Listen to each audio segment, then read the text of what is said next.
नमस्ते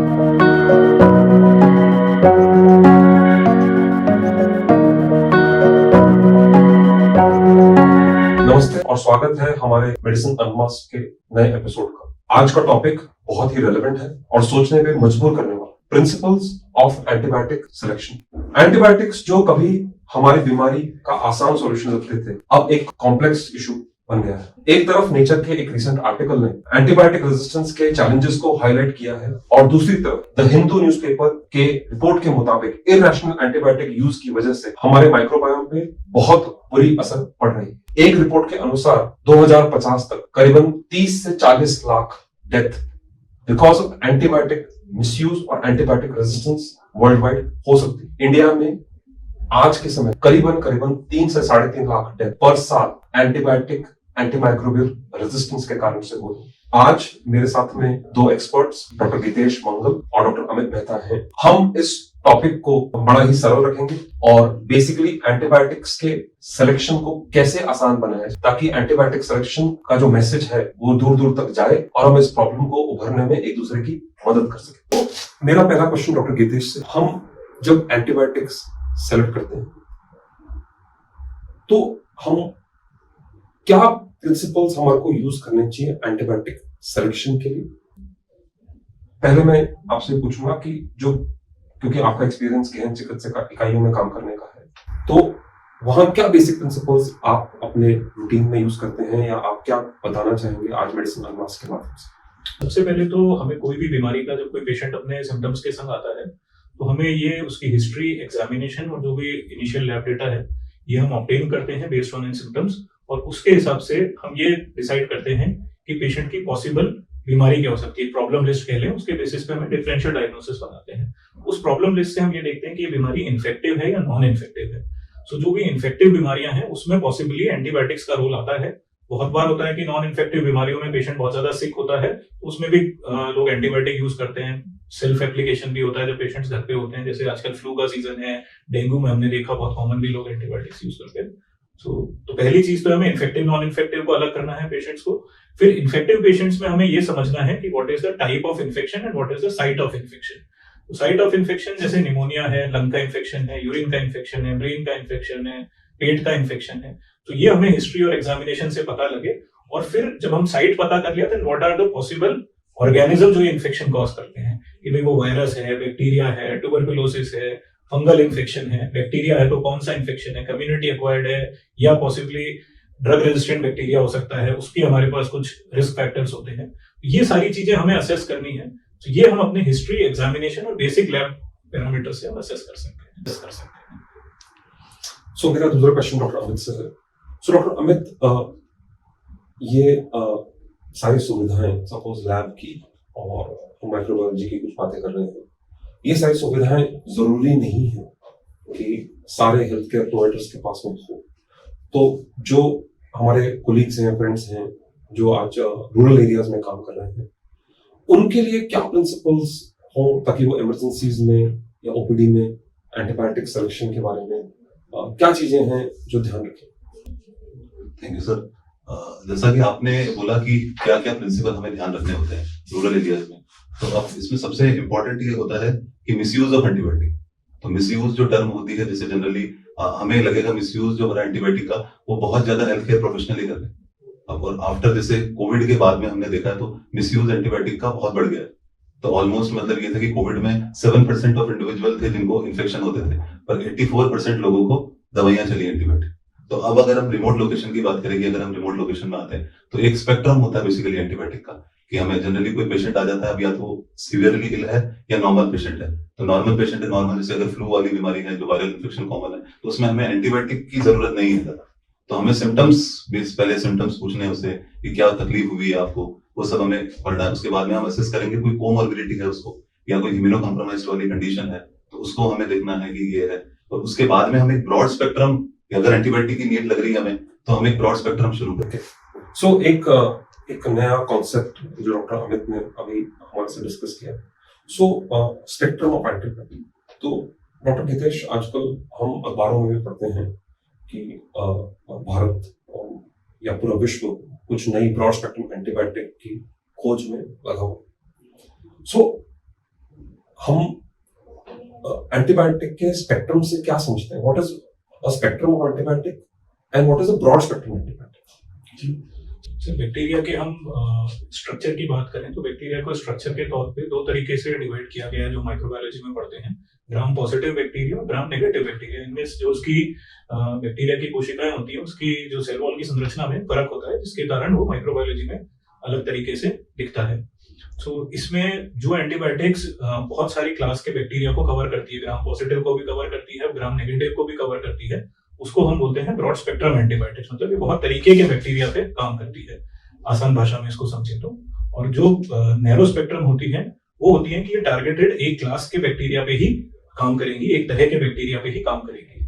सो दोनों के अपने अपने फायदे नुकसान हैं।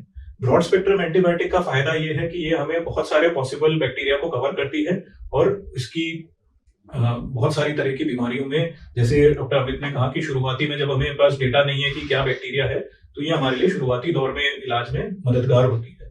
बट इसका सबसे बड़ा साइड इफेक्ट ये है कि ये हेल्दी बैक्टीरिया को नष्ट करती है। हमारी गट में बहुत तरह के हेल्दी बैक्टीरिया होते हैं जिनका हमारी बैक्टीरियल ओवरग्रोथ को रोकने के लिए जो जरूरी है गट में, तो उनको भी ये नष्ट करती है। एंड इवेंचुअली जो ड्रग रेजिस्टेंट बैक्टीरिया है वो ओवरग्रो करते हैं और ड्रग रेजिस्टेंस को आगे बढ़ावा देते हैं।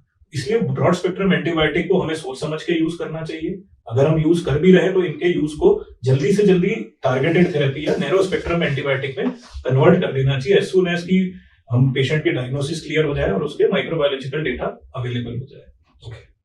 सो एक चीज आपने बोली कि हमारे अंदरूनी कीटाणु जो कुछ हेल्दी बैक्टीरिया होते हैं जिनको डैमेज होता है, और जो ड्रग रेजिस्टेंट बैक्टीरिया होते हैं वो ज्यादा मात्रा में शरीर में होने लग सकते हैं एंटीबायोटिक के मिसयूज के कारण से।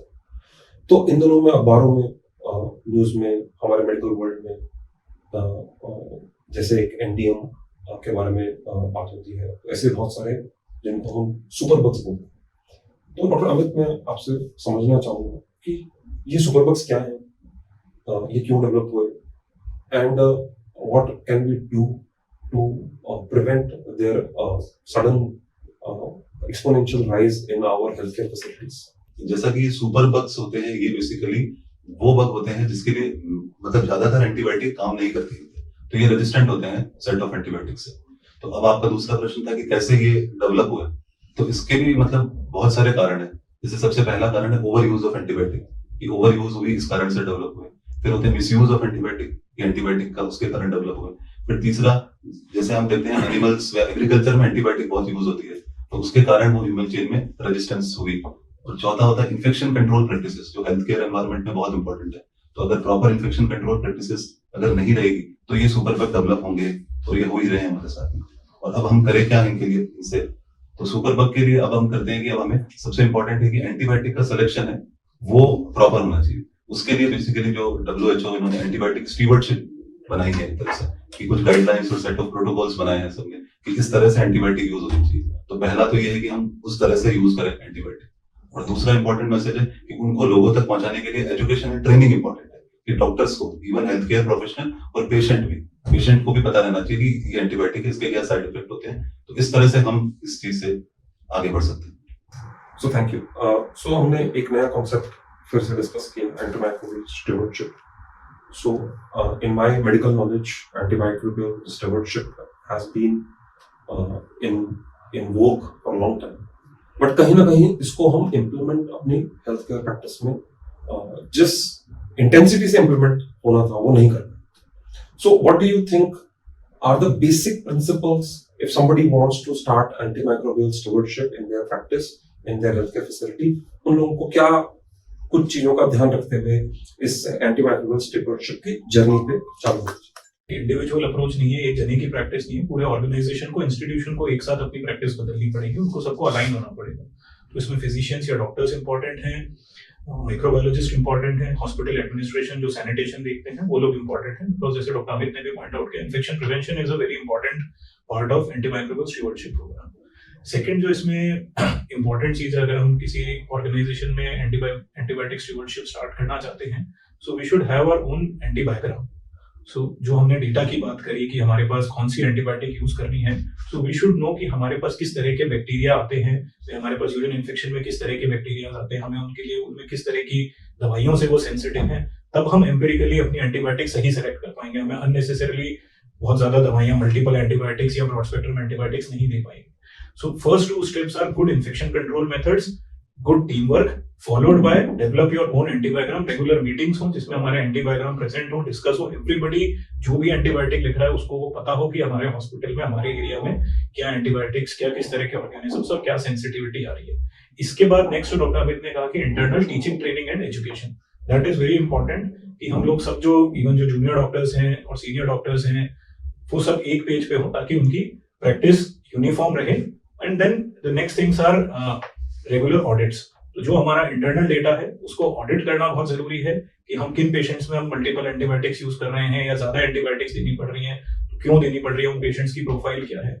यहाँ पे जो एक AMR बढ़ने का सबसे इंपॉर्टेंट रीजन है जो डॉक्टर अमित ने पॉइंट आउट किए, उसके अलावा एक जो मैं समझता हूँ और डेटा भी उस तरफ पॉइंट करता है, that is health care ecosystem complex होता जा रहा है। हम ज्यादा सिक पेशेंट्स, इम्यूनोकॉम्प्रोमाइज्ड पेशेंट्स को ट्रीट कर रहे हैं, transplant recipients. So these are all जो भी ड्रग रेजिस्टेंट ऑर्गेनिजम्स होते हैं, these are they thrive on a weaker body. So because of complex treatments ये अपॉर्चुनिटी उनको ज्यादा मिल रही है। तो इस तरह के पेशेंट्स को आइडेंटिफाई करना, ऑडिट करना जरूरी है और उसको हम इंटरनली डिस्कस करें, उनके लिए मल्टी मोडालिटी टीम्स बने और उसके हिसाब से इंटरनेशनल गाइडलाइंस और जो WHO गाइडलाइंस हैं, ICMR गाइडलाइंस हैं, उनको देखते हुए हम उनका ट्रीटमेंट डिसाइड करें। So thank you for taking it looks in a healthcare facility जहाँ multidisciplinary teams हैं वहाँ antibiotic stewardship का जो एप्लीकेशन है वो फिर भी लगता है। बट जब मैं कुछ पढ़ रहा था एंटीबायोटिक्स के बारे में तो मैंने पढ़ा चेन्नई डिक्लेरेशन के बारे में कि 2017 में इंडिया ने चेन्नई डिक्लेरेशन किया कि हम ओवर द काउंटर एंटीबायोटिक्स के बारे में भी करेंगे। तो I know it India is a very big country and suddenly to implement something overnight is not very easy. अगर कोई पॉजिटिव मार्गदर्शन हमारे को आपको लगता कि हम ओवर द काउंटर एंटीबायोटिक्स का जो प्रोसेस है उसको और कैसे स्ट्रीमलाइन कर सकते हैं ताकि हम लोगों की हेल्प भी कर पाए, बट हम जो आज एक बहुत बड़ी महामारी से, इसको मैं बोलूंगा एंटीबायोटिक रेजिस्टेंस की महामारी से, तो ओपीडी बेस्ड प्रैक्टिस या ओवर द काउंटर में if you were going to make a decision in a positive manner, how will you be able to influence or teach them? Because 70% population अभी भी over the counter या OPD में drugs they रही है या rural area में रह रही है जहाँ इतनी एडवांस्ड हेल्थ केयर फैसिलिटीज, चाहे वो मल्टीडिसिप्लिनरी टीम हो, चाहे वो एंटीबायोटिक स्टूवर्डशिप की बात हो, चाहे वो एडवांस माइक्रोबायोलॉजी की बात हो। सो प्रैक्टिकल आपको क्या लगता है, क्या चीजें हैं ऐसी कि जो अप्लाई कर सकते हैं जिससे मरीजों का या हमारे जो कोलीग्स हैं उनका भी फायदा हो और एक तरफ हम इस एंटीबायोटिक रेजिस्टेंस की जो जर्नी है उसको लड़ने में थोड़ा और सक्षम हो? ये बहुत बहुत ही मतलब पेचीदा सवाल है ये तो, कि मतलब हम इससे कैसे हम इससे निकले, मतलब basically over the counter usages of drug, तो ये क्या है कि मतलब सबके अपने एक जना इस काम को कर नहीं सकता। तो इसके लिए क्या है कि सबसे पहले तो ये है कि गवर्नमेंट की पॉलिसी होनी चाहिए, कोई अगर सरकार है उन्हीं की पॉलिसी होनी चाहिए कि पर्टिकुलर सेट ऑफ ड्रग्स है, मतलब ये इस पे इनहिबिशन लगाना चाहिए कि नहीं, आप मतलब बिना प्रिस्क्रिप्शन के आप एडवाइस नहीं कर सकते। और फिर ये होता है कि जो हम प्रिस्क्राइब कर रहे हैं ड्रग्स, तो वो उसकी एजुकेशन जो होती है तो वो हेल्थ केयर प्रोफेशनल्स को वो उनको पता होना चाहिए। तो उसके लिए एजुकेशन है एक ऐसा कंटेंट जिससे इसको हम स्ट्रीमलाइन कर सकते हैं। और खुद मरीज को भी पता होना चाहिए कि क्या जो मैं दवाई ले रहा हूँ उसकी साइड इफेक्ट क्या है, तो वो साइड इफेक्ट वो अगर उसको खुद को बताओगे तो वो कभी जाके लेगा नहीं दवाई, तो वो भी डॉक्टर के चैनल के थ्रू ही लेगा। तो आई थिंक ये चीजें हैं जिसको हम कर सकते हैं। एक सर इसमें I would like to add a thing, इसमें केरला गवर्नमेंट ने एक प्रोजेक्ट स्टार्ट किया था जिसमें उन्होंने जो भी, जैसे डॉक्टर अमित ने कहा, जो फार्मेसी से डिस्पेंस करते थे एंटीबायोटिक्स, एक रेड स्ट्रिप तो सब एंटीबायोटिक्स तो होती है, I think everybody is aware of it. तो उन्होंने जो भी डिस्पेंसिंग बैग्स थे, जैसे कागज की छोटी थैलियों में वो स्ट्रिप दी जाती है, तो उस थैलियों पे उनकी लोकल लैंग्वेज में, मतलब मलयालम में पूरी इन्फॉर्मेशन लिखी हुई थी। जो आप डॉक्टर अमित ने एजुकेशन का कहा कि भाई एंटीमाइक्रोबियल रेजिस्टेंस कैसे बढ़ती है, आपको एंटीबायोटिक क्यों दी गई है, इस कोर्स को पूरा लें, 3 दिन की 5 दिन की दी है तो कोर्स को बीच में ना छोड़ें, ये सारी इन्फॉर्मेशन दी हुई है। और दूसरा, जैसे हमारे आज से 20-25 साल पहले डॉट्स प्रोग्राम चालू हुआ था टीबी के लिए, तो उसमें खाली पत्ते लौटाने होते थे टीबी की दवा खा के कि आदमी बीच में दवा ना छोड़े, उससे टीबी की रेजिस्टेंस बहुत बढ़ी थी डिफॉल्टर्स के कारण। तो सेम चीज उन्होंने एंटीबायोटिक्स पे स्टार्ट की कि आपको वो खाली पत्ता लाके उसी दुकान पे लौटाना है, तो आपको गवर्नमेंट किसी तरह का एप्रिसिएशन और मतलब पैसे के टर्म्स में कुछ रिवॉर्ड करती है। तो वो खाली पत्ते जमा होते हैं ताकि लोग एंटीबायोटिक्स अपने घर पे नहीं रखें कि अभी 4 गोली खाई, दोबारा 2 महीने बाद जुकाम हुआ तो 4 गोली तब खा ली, जो कॉमन प्रैक्टिस है। तो ये उन्होंने अच्छा इनिशिएटिव लिया, उसका कुछ प्रोग्राम का नाम है which I'm not able to recollect, but that is a very beautiful program जो गवर्नमेंट कमिटमेंट की एग्जीक्यूशन की बात है लार्ज स्केल पे। सो वो रूरल एरियाज में और गवर्नमेंट जो ड्रग डिस्पेंसिंग जो अपने आयुष ये डिस्पेंसरीज हैं और इन सब से वो लिंक्ड है। सो आपने एक बात और बोली डॉक्टर हितेश की हेल्थ केयर जो एनवायरनमेंट है specially in large hospitals in maybe towns in metros and capital cities is becoming more complex. We are seeing more immunocompromised patients जिनको कहीं ना कहीं कुछ ट्रीटमेंट चल रहा है. We are seeing increased number of organ transplants. We are seeing increased number of patients who are receiving chemotherapy. So in patients में okay, from your experience optimization of antibiotic therapy, how do we start?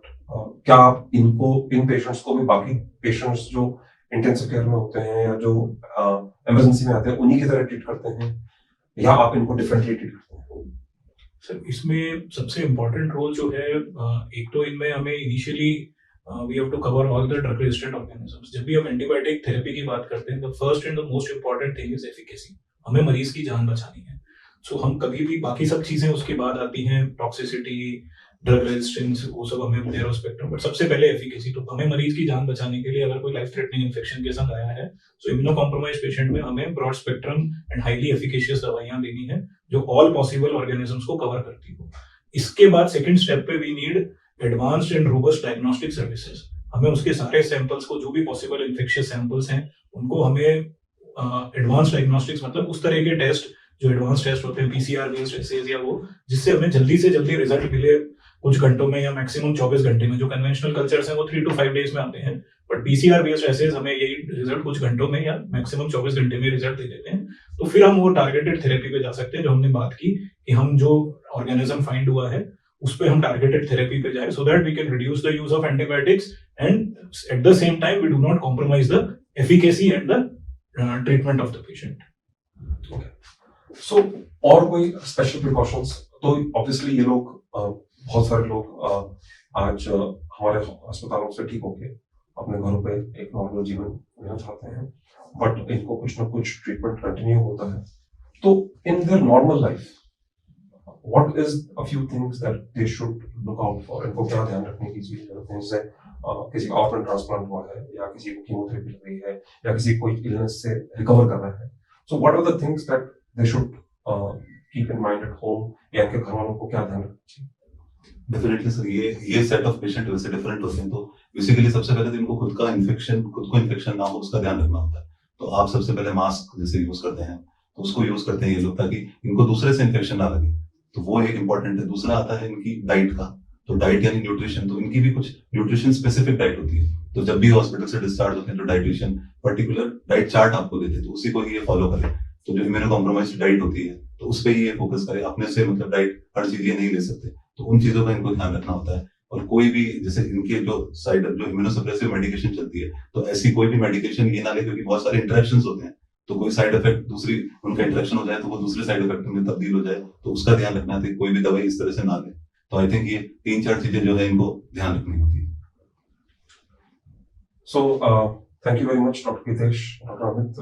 आज हमने एक बहुत बड़ा challenge जो हम routinely face कर रहे हैं, antimicrobial resistance, development of superbugs, it is not only an Indian problem, it is a world problem I think right now. I hope that by discussing or at least changing the thought process of how to write antibiotics, how to write antibiotics safely, how to review antibiotics. If you are in a facility where multidisciplinary teams are available, how you can start antimicrobial stewardship, how you need to review, how you need to involve infection control teams, hospital administrations, how you need to treat complex patients differently. And one very good idea Dr. Hitesh also said, and I think I don't know, but I think we should also think about technology, whether through eSanjeevani or through Ayushman Bharat program, how we can rationalize the use of antibiotics over the counter. It's a very common problem. It's a challenging problem. It's a problem that we've not been able to decrease over-the-counter antibiotic use completely. And thank you for your some practical tips for people who go to home after treatment, after receiving transplants at home. I wish we were able to give some knowledge to our colleagues and people who would watch this. I'm sure we will come back with more positive discussions about antibiotics and about other topics surrounding critical care medicine. Thank you very much.